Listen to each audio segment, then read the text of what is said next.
Wow.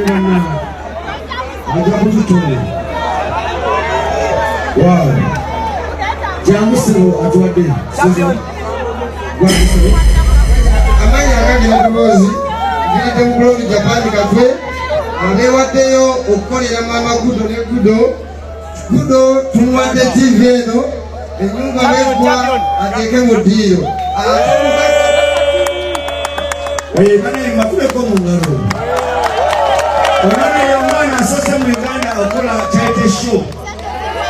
Ekyo mukibireko mu ngalo otwebaza Bosi Fangol Forest Alienski webale kumirirwa emitima manya yakumuwa abaana abato emiti emito. Banange buli kimu kisoboka buli kimu kikola ki? Kakati twebaza mwe yakutesene n'azituwa kubazo bazifunye mukikubireko mu ngalo. Eno tubakoleddewo kapate akebaza mwe buli yakute kyakute nakola ki?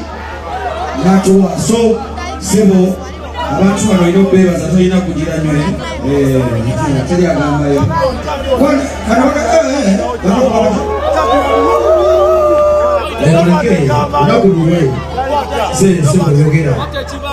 Camion number 1 wa Africa, the whole world. Ye Dr. Jose Camion ne Bebe Cool ne Bobi Wine. Musoke musalutinge Chimenke. Why? Chimenke akoze ebyalemu. Ebyali byalema industry. Chimenke atereza industry yatwaga tujimu kwase mu butongole. Abana gano jimu kwase tugenda kujimu kwase mu butongole. Tutia. Ntandise bwendi. Tekibangawo ku lukalu lwa Africa wa kunsi yonna. Upcoming. Kuba nkabere alien skin tukyambala mu upcoming. Tanaweza mwaka mu music industry yakuwa freedom stand number nemenyeka. Tebali yali ajimenye. Eliko di mwana wa Dr. Jose Camion yali ajikoze aba. Ali neja najikuba nga ine nyimbo obanya. Najikuba nememamenya gate. Onja kukiza boga ne wamenyeka. Abayimbi banji wana abamanyi. Abegombo kulinye rugogo. Neba manchi lugogo chazito wa chechichi. Bamanyi lugogo chechichi. Era otandika okogera kigambo lugogo. Hochitandika notera dokirowooza ko bulowooza.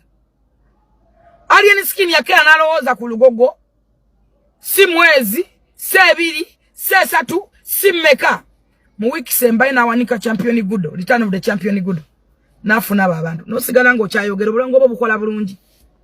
Fatulina wana abayimbi etwegomba kati nga kuli 7 nzize mwanyimbira bulungi anyimbire nyimba nempulya nga ayimba. Negomba agendeke lugogo. Tulina abayimbi ne mwita ba top tebali nyanga ko lugogo.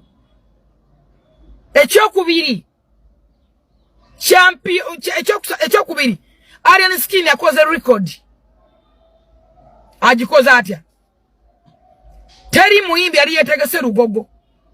Tewali muyimbi yali yetegese ko lugogo. Mumwe credit.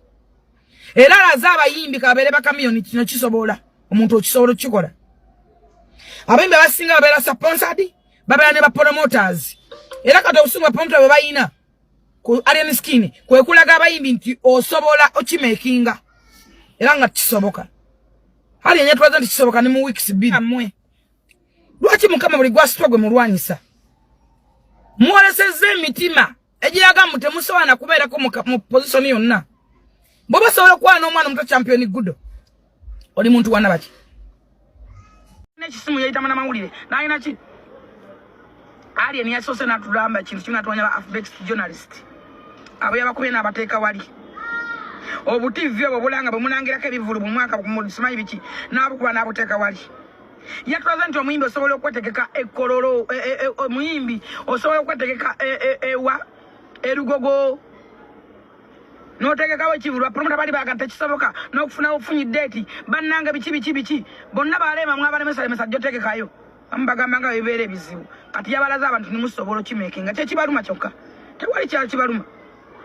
Nti temuwadde taata wa mwana oyo kitiibwa naye Katonda agenda kuba mumukisa mu buli kye mukolera omwana oyo kireme kugenda mu maaso. Erugogo mwatuuse n'okugaba tiketi ez'obwereere naye nga tewaliwo bayingira mu kivulu. Nabagamba wano taatawo kaabeere mulema, muzaddewo kaabeere mulwadde, kaabeere musiru, kaabeere mulalu, muwe ekitiibwa. ne decision y'omuzadde eri omwana we temwagiwa kitiibwa mbu mwagala mukisa.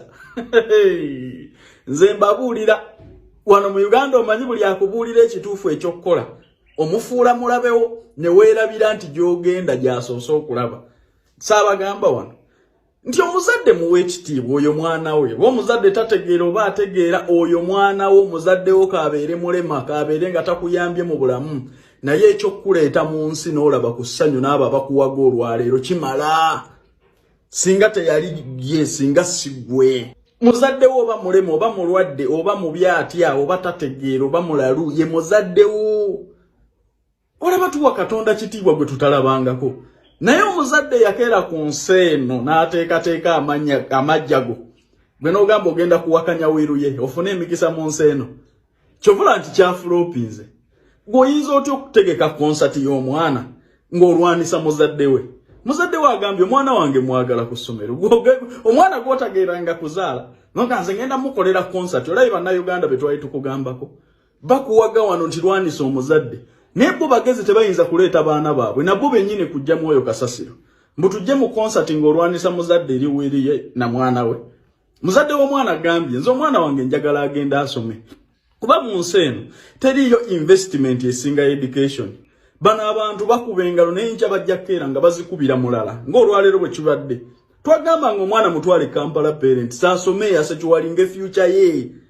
Enkyamaanyi g'abantu ne simpase bw'eri muggwako ali basobola okunoonya omulimu makampani oba mu nsi ezigirina asobola okukolerera obulamu bwe. Ganupu mutegeera bulungi babanya mutwe oba babapama bupami mulina bizibu ku bwongo. Ono Bobi Wine wamwe yabadde n'ebintu byejjo. Simanyi oba concert bakyadde kivulu sinnabalabako nga mumupositinga wabula mwesibye ku bintu bya Gudo byemupositinga nga show yakatandika wabula ewali abantu we banyiikiridde ne babeera bangi sinnalabako mupositinga. Njagala babuuza Gudo naye ali part of politics. Gudo naye ali part of struggle. Omwana w'emyaka 8 wano Bobi Wine mwamulabako nga joininga struggle nga akyali bubi.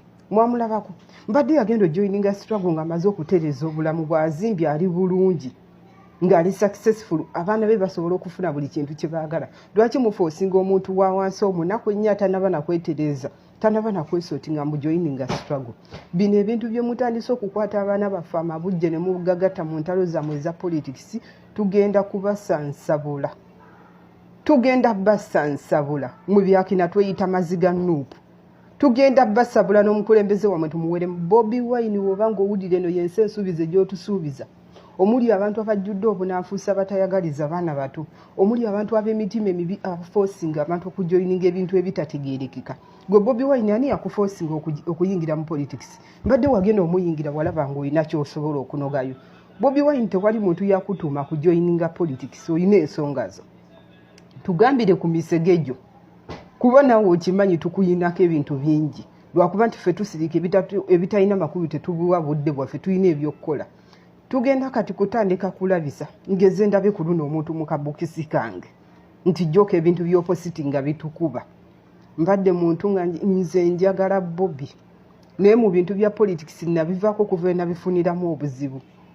Nze Bobi mwagala nga muyimbi kuba kuva dda nga tannajoininga bino bintu by'amazimu tako struggle simanyi gasiya munyo nga muwagira.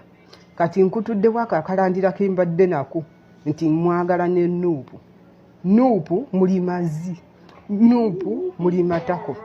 Kati tugenda balaga nti tugenda kutokose emmundu anti mwagukomezzaawo mukwata abaana baffe amabujje mugayingiza mu politics kati katubalage nti mwali nnye gigava.